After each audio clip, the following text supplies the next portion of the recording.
할렐루야. 아멘. 오늘 말씀의 주제는 광야에서 일어나라 라고 하는 주제입니다. 오늘 말씀의 주제가 뭐예요? 광야에서 일어나라.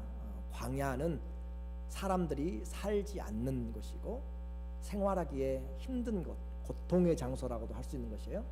시험의 자리라고도 할 수 있고 물러가 있는 자리라고도 할 수 있어요. 그곳에서 일어나라 라고 하는 주제입니다. 몸이 지치고 또 탈진될 때는 가장 필요한 것이 쉼이 좀 필요합니다. 요즘 시대는 바쁜 게 좋은 줄로 생각하고 뭘 하든지 바빠서 연락할 시간도 없고 다 바빠요. 아무튼 노는 것도 바쁘고요. 모두가 다 바쁩니다. 그런데 몸이 지치고 탈진될 때는 쉼이 필요하고요. 음식이 필요합니다. 영적인 탈진에도 마찬가지입니다. 역시 쉼과 음식이 필요한 것이죠. 먹음이 필요합니다. 그러나 이런 신앙생활에서의 영적인 탈진은 먹는 이런 음식도 중요하지만 주의 입에서, 하나님의 입에서 나오는 말씀이 양식이 될 때, 그때가 회복이 됩니다. 음식을 잘못 먹으면 어떻게 되죠? 체하게 되죠. 더 힘들어지고요. 식중독에 걸리고요. 몸에 맞지 않으면 여러 가지 부작용이 나타납니다. 하나님의 말씀이 내게 들어와서 정확한 하나님의 양식으로 되어질 때 하나님께서 우리의 영혼을 소생케 하실 줄로 믿습니다. 오늘도 주의 말씀이 엘리야가 그렇게 기대하였고 산을 가르는 바람 속에 주님이 있는가 생각해 보았어요. 땅이 나누어지는 어느 천하장사가 땅을 쪼개겠어요? 그곳에서 주님은 없었습니다. 그리고 산을 온 들판을 다 태우는 산불 속에도 주님은 안 계셨고 정말 무시하기 쉬운 조용한 세미한 음성 가운데 주님이 계셨습니다. 그러므로 주의 말씀을 얻어먹을 때 내 영이 생명의 힘을 얻고 기력을 찾게 되고요. 온 힘이 생기게 됩니다. 예레미야서 15장 16절에 한번 읽어볼까요? 만군의 하나님 여호와시여, 나는 주의 이름으로 일컬음을 받는 자라. 내가 주의 말씀을 얻어 먹었사오니. 어떻게 먹었어요? 얻어 먹었습니다. 먹었어요? 주의 말씀은 내게 기쁨과 내 마음의 즐거움이오나. 내 마음의 큰 기쁨이고 즐거움인데 주의 말씀대로 살아가지 않는 사람들을 볼 때 내 마음이 답답하다, 그 말입니다.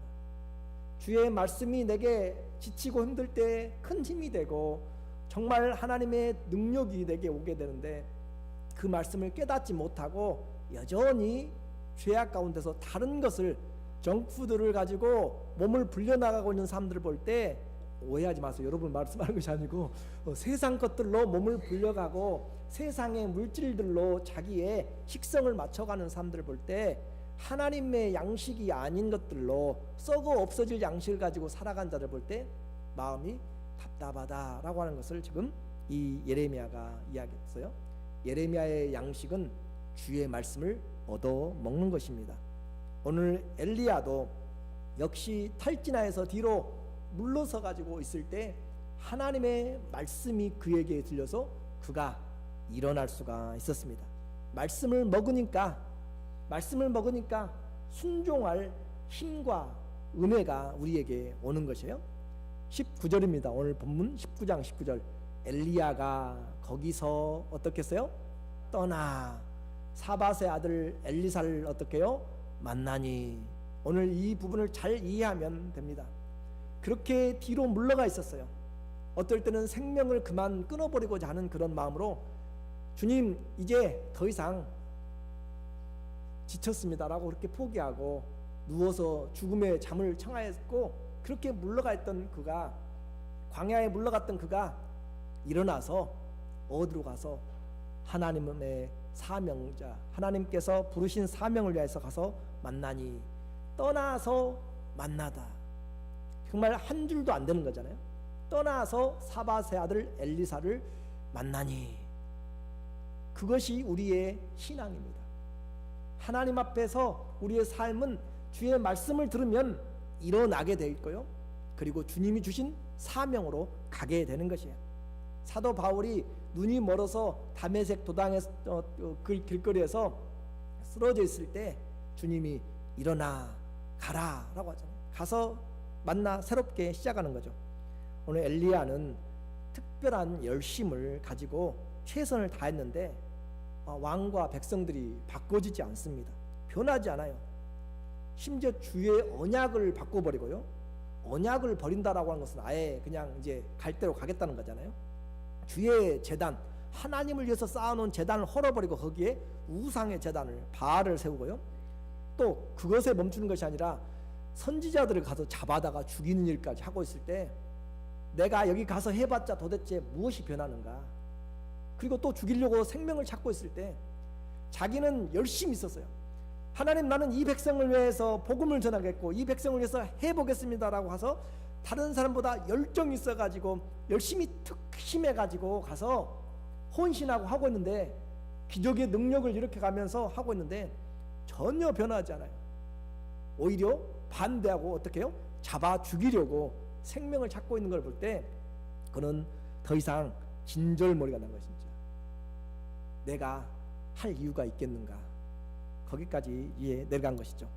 그래서 그가 지쳐서 뒤로 물러갔을 때 주님이 찾아오셨고 떡과 물을 주셨습니다. 세미한 말씀으로 들려주시면서 이야기하시죠.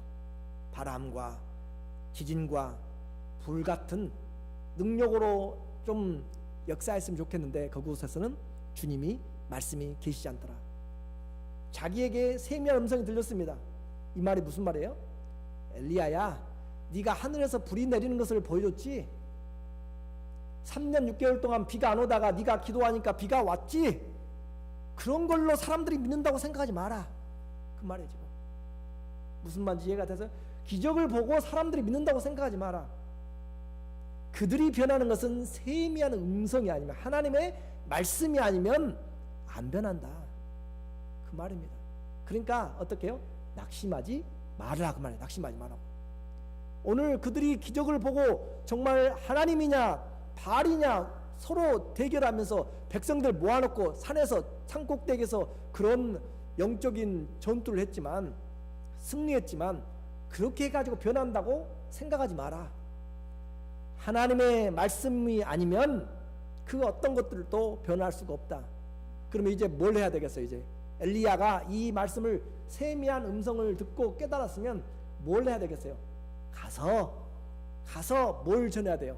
주의 말씀을 전해야 돼. 말씀을 가서 힘들어도 가서 그들에게 이 말씀이 들려질 때 양식이 될 수 있도록 정말 바른 말씀이 되도록 그 말씀을 전하는 것이 살리는 길이고 그것이 기적이기 때문에 내가 예수 믿는 것보다 더 큰 기적이 어디 있어요? 그것이기 때문에 그 마음을 변화시켜서 믿음을 갖게 하는 것은 다른 어떤 것이 아니라 하나님의 말씀이다. 오늘 여러분도 여기 와서 무슨 기적을 기대할지 몰라요. 그러나 하나님의 말씀이 내 안에 어느 날 한번 들어오게 되면 그 말씀은 떠나지 않고 여러분의 영혼을 붙잡습니다. 그리고 세상 어떤 것보다도 예수님을 붙잡을 수밖에 없도록 우리의 마음을 주님이 놓아주지 않습니다. 그것이 하나님의 기적이요 하나님의 나를 변화시키는 음성입니다. 나를 변화시키는 하나님은 이 백성들도 동일한 불과 지진과 그 어떤 바람으로 변화시키는 것이 아니라 하나님의 말씀, 네가 가서 다시 전갈과 같은 그들에게, 뱀과 같은 그들에게 들어가서 너를 잡아 죽이려고 하는 그들에게 들어가서 말씀을 전할 때 양이 이리 가운데 들어가지만 말씀을 전할 때 그들이 변한다라고 하는 것이에요. 왜냐하면 말씀 속에 누가 계세요? 주님이 계시기 때문입니다. 그러니까 여러분도 다른 것에서 주님을 찾으려고 하지 마시고 예배 중에 말씀을 들으면서 주의 음성을 들으려고 그렇게 하시기를 주의 이름으로 축원합니다. 선지자 엘리야는 주의 말씀을 듣고 광야에서 그 물러가서 하나님의 산에 있다가 이제 엘리사가 있는 그곳으로 갔습니다. 떠나서 가다. 그 과정은 전혀 중요하지 않습니다. 15절에 보니까 19장 15절에 오늘 말씀하시기를 여호와께서 저에게 이르시되 그에게 이르시되 너는 네 길을 돌이켜 어디로 가라고요? 광야로 말미암아 다메섹에 가서 지금 유대 남쪽 광야를 지나와 가지고 그가 머물러 있습니다. 하나님의 산 호렙산에 있는데 주님은 분명하게 말씀을 하세요. 뭐라고 이야기하냐면 너는 일어나, 너는 일어서서 이르시되 내 길을 돌이켜. 건너왔던 길이고 지나왔던 길이고 그 길을 돌이켜 광야를 통과해서 다메섹으로 가라라고 이야기를 한 것이에요. 여기가 중요하다고 했습니다. 사막을 통과하는 것은 쉽지 않고 고통의 시간입니다. 여러분, 광야나 사막이 우리 한국에는 별로 없지만 정말 미국의 그 캘리포니아로 넘어가는 네바다에서 캘리포니아로 넘어가는 모하비 사막이 있습니다. 거기에 제가 이쪽으로 오면서 운전을 하고 올 때 참 쉽지 않은 그런 길이었어요. 104도부터는 기본이고 그리고 가다가 중간중간 차들이 중간에 퍼져 있습니다. 그러면 거기까지 가서 구조를 하고 타이어를 바꿔주고 하려면은 어떻게 해야 될지를 정말 암담한 그런 상황이 펼쳐지게 되는 그런 상황이기 때문에 그런 길에서 그 광야의 길을 다시 통과하는 것은 참 쉽지 않은 것이죠. 엘리야가 물러서 가지고 브엘세바에서 이 시내산까지 오는데 40일을 하나님 앞에 걸려서 왔다라고 했습니다. 40일을 걸려서 어디로 왔는지는 우리는 알지 못하지만 그만큼 40이라고 하는 숫자는 고난을 이야기하는 것이에요. 그런데 그 길을 다시 광야로 말미암아서 떠나서 다메섹 저 북쪽으로 가라, 시리아에서도 다마스커스로 가라라고 그렇게 말씀을 들었어요. 그 과정이 아무리 길어도 반드시 이제 가야만 되죠. 그 과정은 엘리야의 인생과 사역 중에서 그 광야의 과정이 분명히 있지만 그것이 그의 인생의 초점이 아닙니다. 다시 말씀드리지만 19절에 우리 말씀을 하고 있어요. 엘리야가 거기서 어떻게 했어요? 떠나 사밧의 아들 엘리사를 만나니 이미 떠나서 눈 깜짝할 사이에 어디에 있어요? 엘리사가 있는 아홀라베라에 거기에 가 있습니다. 발음도 잘 안 나오네요. 그 가 있는 아벨무홀라로 가 있어요. 떠나서 눈 깜짝할 사이에 가 있는 것 같이 성경은 그냥 떠나서 만나니라고 표현하고 있어요. 이게 성경의 메시지라니까요. 오늘 하나님의 관심은 네가 광야에서 몇 년을 어떻게 살았는지 그것에 대해서 거기에 큰 초점이 없습니다. 그런데 수많은 사람들이 그 광야에서 진을 치고 살고 있고 그곳의 삶으로 인생의 넋두리를 하고 마친다는 거죠. 엘리야의 사명은 광야를 얼마나 힘들게 얼마나 오랫동안 거쳐갔느냐에 초점이 아니라 힘들지만 광야를 지나가야 되고 그가 가야 될 엘리사를 부르는 아벨 무홀라라고 하는 곳까지 시내산에서 어디를 지나서요? 광야를 지나서 그리고 엘리사가 살고 있는 아벨 무홀라 요단강 갈릴리 밑으로 있는 사해의 3분의 1 정도 가다 보면 있는 그래서 시내산 광야에서부터 유대 광야를 지나서 아벨 무홀라까지 가야 되는 과정이 그가 가야 될 것입니다. 왜냐하면 그곳이 자기가 만나야 될 사람 하나님의 말씀의 목적지가 거기 있기 때문에 그렇습니다. 우리는 많은 부분에서 이런 인생의 목적을 놓쳐버리고 불필요한 곳에서 인생을 허비하고 원망하고 해야 될 일을 하지 못한 채 광야에서 죽어가는 그런 일들로 끝나는 사람들이 많이 있습니다. 부름받았지만 쓰임을 제대로 받지 못한 인생을 살 수가 있다라고 하는 것이에요. 내게 닥친 힘든 고난이죠. 다른 사람도 이해 못할 거야. 그래요. 그런 힘든 고난들이 있는데 그 고난에 너무 오랫동안 붙잡혀 있지 마십시오.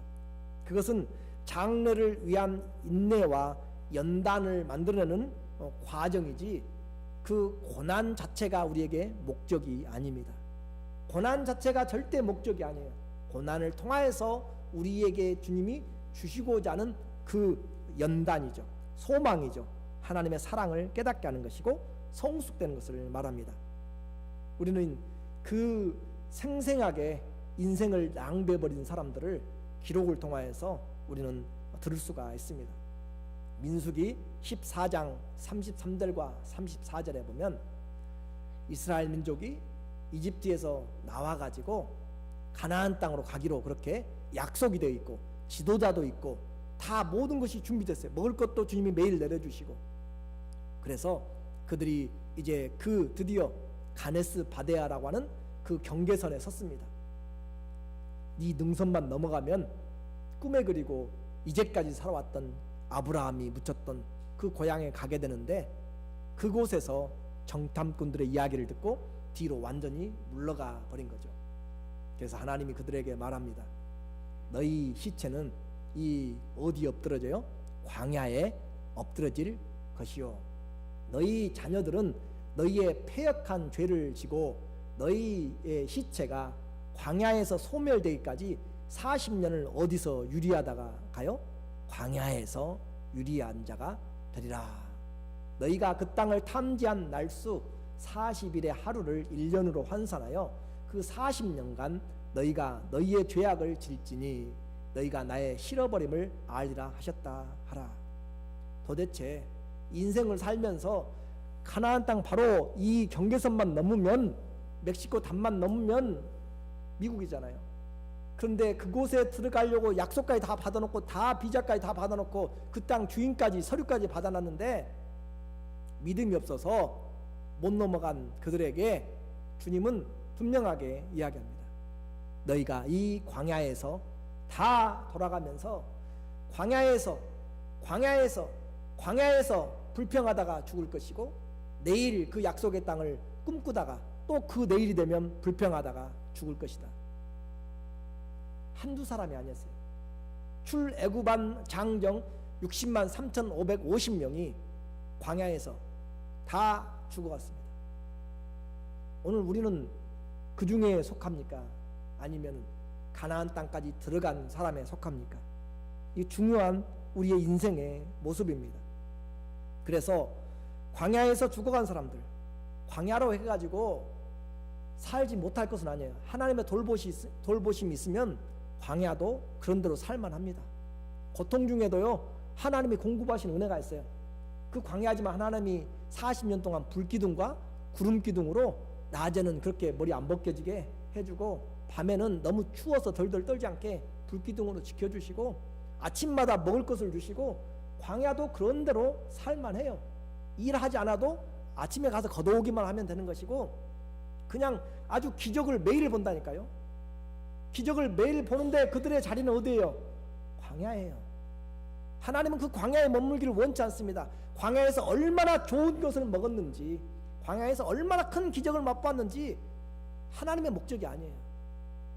나는 이곳이 좋다라고 생각할지 모르지만 그들은 가나안 땅까지 가야 되는 것이, 그것을 위하여서 하나님이 불렀습니다. 그렇기 때문에 무엇을 먹고 그 기간을 살았는가, 그 주제가 아니란 말이죠. 그들을 부르신 이유는 광야에서 텐트를 치고 살 수 있는 한 오래 살라고 부르신 것이 아니라 약속의 땅으로 들어가기 위한 과정으로서 하나님과 함께 살아가는 법을 배우기 위해서 광야를 거쳐간 것이지, 그곳에 머물고 불신앙으로 살아가라고 한 것이 아니란 말이죠. 이스라엘은 불신앙으로 광야에서 인생 전체 40년을 거기서 소비하다가 죽어갔습니다. 오직 여호수아와 갈렙만 40년의 광야를 거쳐서 약속의 땅으로 들어가 그곳에서 죽고 자기들의 기업의 땅에 묻혔습니다. 민수기서 14장 37절에 곧 그 땅에 대하여 악평한 자들은 여호와 앞에서 재앙으로 광야에서 죽었고, 그 땅을 탐지하러 갔던 사람들 중에 오직 눈의 아들 여호수아와 여분네 아들 갈렙은 생존에 들어가서 기업을 받고 전쟁을 승리하고 그들이 묻혔더라라고 하는 내용입니다. 두 종류의 인생입니다. 여러분은 어디에 속할 것입니까? 다시 엘리야의 인생으로 다시 돌아오겠습니다. 엘리야가 하나님의 산에서 세미한 음성을 이제 들었습니다. 그가 돌아가야 될 길은 다름 아닌 바로 그 광야, 힘들게 지나왔던 광야입니다. 그것이 얼마나 길든지, 얼마나 힘들든지, 얼마나 목숨에 위기가 있든지 알 수가 없지만 그가 가야 될 것은 광야에서 머무는 것이 아니에요. 광야에서 기적을 체험하는 것, 그것이 문제가 아닙니다. 그는 거기서 시간을 낭비하는 것이 아니라 거기서 하나님의 존재를 붙잡고 하나님 계신가요? 안 계신가요? 살려주세요, 만나주세요라고 그 광야에서 씨름하고 보내야 될 것이 하나도 없어요. 할 수 있으면 할 수 있는 대로 빨리 어떻게 돼요? 하나님이 가라고 하신 아벨 무홀라로 가는 것이 그가 해야 될 일입니다. 근데 많은 사람들이 시험 가운데 한번 빠지면 나오려고 생각을 하잖아요. 시험이 왔네. 아이고, 이렇게 가니까 길도 안 보이고 저렇게 가니까 길도 안 보이고 거기서 그냥 계속 있는 그런 사람들이 있다라고 하는 것이죠. 그곳 광야에서 다른 사람과 생활용품을 가지고 장사하면서 그것을 얼마나 많이 돈을 벌었는가, 또 싸우고 있는가, 그것이 중요하지 않습니다.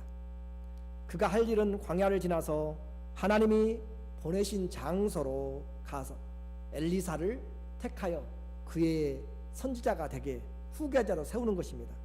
그에게 맡겨진 사명을 감당하는 것이죠.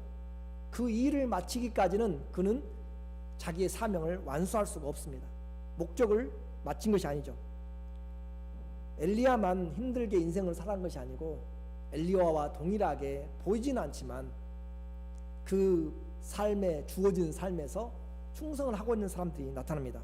오늘 18절에 보니까 그러나 내가 이스라엘 가운데 7천인을 남기리니 다 무릎을 바알에게 꿇지 아니하고 다 그 입을 바알에게 맞추지 아니한 자니라. 하나님의 나라는 나 혼자 특심해가지고 하는 것처럼 보일지 모르지만 절대 그렇지 않고 하나님은 시대마다 때마다 하나님의 사람들을 다 준비해 놓고 있습니다. 그렇기 때문에 우리는 교만해서도 안 되는 것이에요. 그리고 내가 모든 것을 다 한다고 자랑할 필요도 없어요. 오늘 엘리야가 넘어가는 것입니다. 엘리사에게 넘어가는 것이에요. 그래서 우리는 부름받은 때 최소한의 겸손하게 최소한 하나님 앞에 할 수 있는 대로 또 최대한 헌신하는 것이죠. 시내산이 신령한 은혜가 있어요. 그곳에서 영안이 열렸고요, 신비적인 체험을 했어요. 하나님 말씀을 들었고 기적을 보았어요. 또 이세벨의 위협으로부터 안전한 것이죠. 이세벨이 저 북쪽에서 남유다를 거쳐서 남쪽 광야를 거쳐서 시내산까지 찾아올 일이 전혀 없습니다.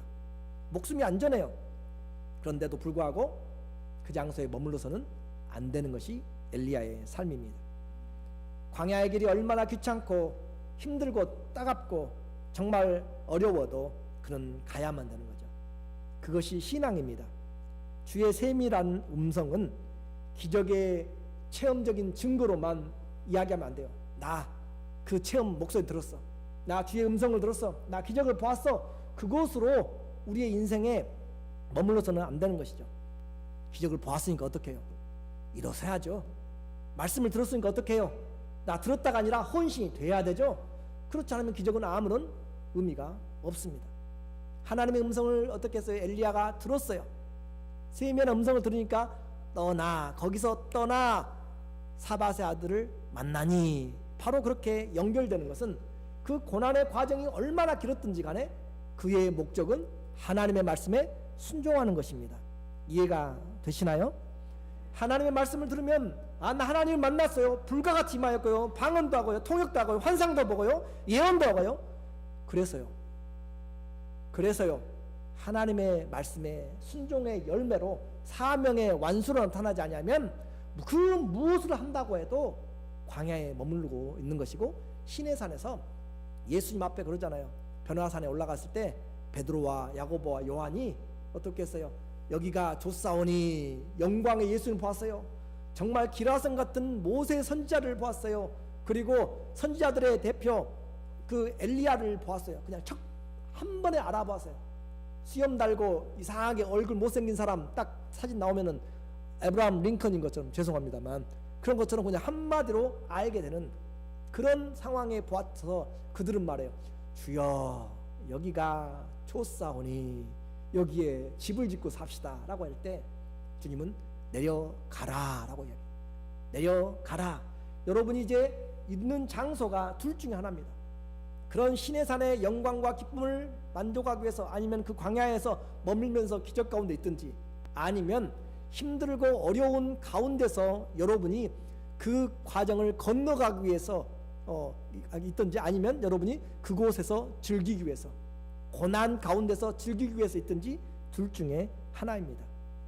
오늘 이 말씀을 이제 우리에게 생각해 보면서 엘리야의 삶을 일어나게 하고, 어떤 위험과 예측 불가능한 일들이 있을지라도 주의 말씀이 일어나 가게 하는 것은 바로 주의 말씀이 바로 양식이고 하나님의 설득이고 하나님의 인도하심입니다.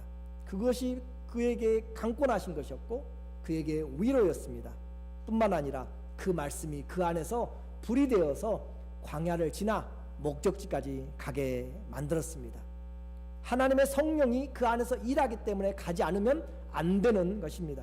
예레미야서 20장 9절에 보면 예레미야가 하나님의 말씀 때문에 너무 핍박을 많이 받아요. 변하지도 않고 오히려 착고에 채이고 맞고 아주 모욕을 당하고 친구에게 배신을 당하고, 그래서 말씀을 전하지 않겠다라고 다짐할 때 하는 말입니다. 내가 다시는 여호와를 선포하지 아니하며 그 이름으로 말하지 아니하리라 하면 내 중심이 어떻게 돼요? 불 붙는 것 같아서 골수에 사무치니 답답하여 견딜 수가 없습니다. 차라리 가서 매 맞고 말지, 내 속에서 불덩이가 일어나서 골수를 태우고 있는, 열나고 있는 그것은 견딜 수가 없다. 그것이 바로 하나님의 강권하심입니다. 광야의 길로 힘들어요. 엘리야가 올 때 40일 걸렸다니까요. 힘들고 어렵지만, 그러나 내가 가서 목숨이 순교를 당한 일이 있어도, 예를 들어서 가서 어떤 어려움이 닥칠지 모르겠지만, 그러나 주의 말씀이 내 안에 한번 들어오게 되면 그 세미한 것 같은데, 겨자씨만한데 누룩만한데 커지고요, 그 반죽을 전부 다 변화시키는 능력이 그 작은 씨 안에, 그 작은 보이지 않는 누룩 안에 있는 것이 하나님의 말씀이고 능력입니다. 그 말씀의 성령이 그 안에서 일어나서 하나님의 사람은 하나님의 말씀으로 사는 것이에요. 어떤 어려움이 있어도 그것을 이겨내는 것이 바로 말씀입니다. 오늘 이 말씀 우리에게 적용시킨다고 했어요. 인생을 살다가 우리는 엘리야가 경험한 것 같이 뒤로 물러설 수 있습니다. 때로는 광야를 거쳐서 하나님의 산에 함께 있을 수 있습니다. 예수님과 그 제자들처럼. 그러나 반대로 곤고하고 힘든 사막의 한가운데 있을 수도 있습니다. 우리는 돌아가야 됩니다. 거기를 통과해야 돼요. 그리고 산에 아무리 좋아도 산에서 내려가야 됩니다. 밑에 내려가면 귀신 들린 그 아들과 함께 붙잡고 싸우고 있는, 신음하고 있는 사람들이 있어요. 고통 소리가 들려와요. 영광보다는 현장이 더 아픔이 있는 곳이에요. 그렇지만 하나님의 사람들은 하나님의 말씀을 들으면 이곳이 좋다가 아니라, 하나님의 능력을 맛보면 좋다가 아니라 음성을 들으면 하나님이 부르신 곳까지 가게 되는 것입니다.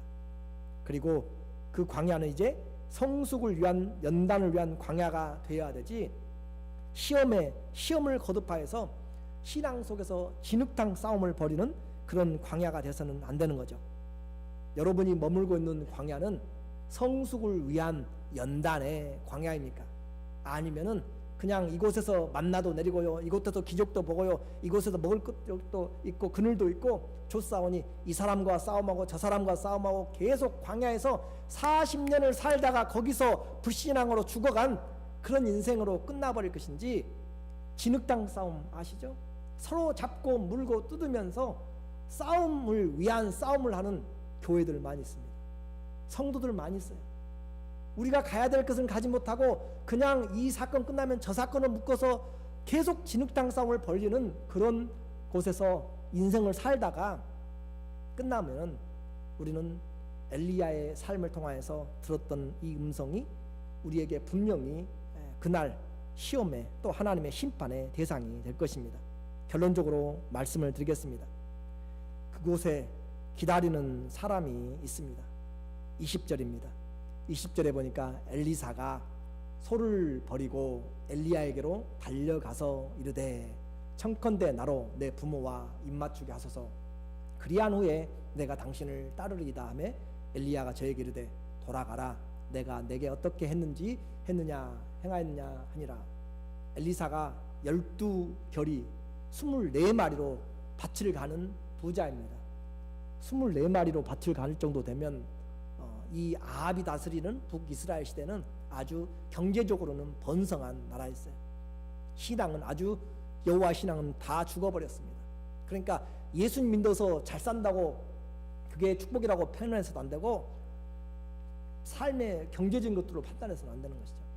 엘리사가 그런 부자가 지금 주님의 종이 와서 그 겉옷을 그에게 올려놓으니까 엘리사가 밭 갈고 있다가 소를 버리고 엘리야에게로 달려가서 부모와 잠깐 이별하고 오겠습니다 라고 하는 것이죠.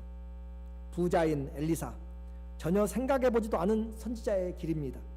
사명을 받고 그는 자기의 생계의 도구인 농사꾼의 그 소와 그리고 그 쟁기를 가져다 불살라버리고 사람들을 위하여서 그렇게 음식을 소로 자기의 소 2마리를 잡아가지고 소 2마리 잡으면 한 고을 그 마을 전체에 아주 많이 먹을 정도 되죠. 그렇게 해놓고 그는 돌아섭니다. 하나님의 부르심은 엘리야만 열심히 특심인 줄 알았어요. 그렇죠? 엘리야가 열심히 특심이 있었잖아요. 근데 그가 하나님이 말씀하셔서 찾아갔던데 그 엘리사는 어떻게 보면 그보다 더 특심 있는 것 같아요. 자기의 직업과 자기의 부함과 모든 것을 뒤팽개지고 달려와가지고 그렇게 하고 있는 21절의 내용입니다. 엘리사가 저를 떠나 돌아가소서 소 한 결이로 돌아가서요. 소 한 결이로 한 결이 2마리를 취하여 잡고 소의 기구를 불살라 그 고기를 취하여 삶아 백성에게 주어 먹게 하고 일어나 가서 엘리야를 좇으며 수종 들었더라. 정말 도제의 삶이죠. 제자의 삶을 살아가게 됩니다. 이것이 세미한 음성이죠. 다른 어떤 기적으로 나타나는 것이 아니라 하나님의 말씀이 일하게 되는 것이죠. 이 복음을 계승할 제자를 찾기까지 여러분의 인생도 끝나지 않습니다. 그것을 보셔야 돼요. 우리 인생은 나만 복음을 가지고 킵하고 즐기고 가는 것이 아니라 이 복음을 전하여서 그들로 하나님의 복음을 듣게 만들 때까지가 우리가 해야 될 일입니다. 광야 같은 인생입니다. 고난이 가득한 인생이지만 주님의 세밀한 말씀을 먹는 성도는 그것이 간증이 되는 것으로 끝나지 말고 일어나야 됩니다. 성도가 사는 방법은 다른 길이 없습니다. 주의 말씀을 먹었을 때 그 자리에서 일어나게 되고 광야를 통과해서 사명을 위해 달려가야 됩니다. 오늘도 일용할 양식으로 새 힘을 얻어서 광야에서 이제는 일어나서 진흙탕 싸움에서 일어나서 더 이상 성숙하지 못한 그곳에서 일어나서 주님이 우리에게 부탁한 제자의 삶으로 주님이 우리에게 맡겨주신 복음의 전파일로 주님이 내게 맡겨주신 기도의 그런 축복의 자리로 나가서 새 일을 행하시는 주의 말씀이 되시기를 양식이 되시기를 예수님의 이름으로 축원합니다. 아멘. 기도하겠습니다.